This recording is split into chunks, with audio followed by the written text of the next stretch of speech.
আর এই ঘাটাল আসনে আমরা দেখেছিলাম দেবকে নিশানা করেছিলেন শুভেন্দু অধিকারী হিরণের হয়ে যখন প্রচারে গিয়েছিলেন গতকাল। সংসদের গত 10 বছরে দেবের 1% উপস্থিতি নেই, সেই নিয়ে প্রশ্ন তুলেছিলেন। ঘাটালের মানুষ কেন দেবকে জেতাবেন যখন প্রশ্ন করেছেন বিরোধী দলনেতা, তখন দেব তিনিও উত্তর দিয়েছেন ঘাটালের ফল কি হবে তা শুভেন্দু জানেন। চ্যালেঞ্জ ছুড়ে দিয়েছেন দেব।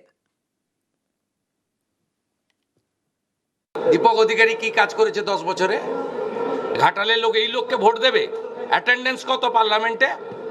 পুরো 10 বছরে প্রতি বছর 100 দিন করে যদি পার্লামেন্ট হয়ে থাকে, 10 গুণিতক 100, 1000 দিন। 1000 দিনের মধ্যে যদি দীপক অধিকারী 1% বেশি অ্যাটেন্ডেন্স দেয়, আমি ক্ষমা চেয়ে নেব। হিরণ প্রসঙ্গে 1% অ্যাটেন্ডেন্স দিয়ে আপনি কেন জেতাবেন এমপি কে? দিলীপ ঘোষের অ্যাটেন্ডেন্স 90%, দীপক অধিকারীর অ্যাটেন্ডেন্স 1% এর নিচে। দীপক অধিকারী 90% কি বলবেন? সুন্দর নিজেই জানে আমি ঘাটালে কি হবে রেজাল্ট হবে। 90% কি বলবেন? সুন্দর নিজেই জানে আমি ঘাটালে কি হবে রেজাল্ট হবে।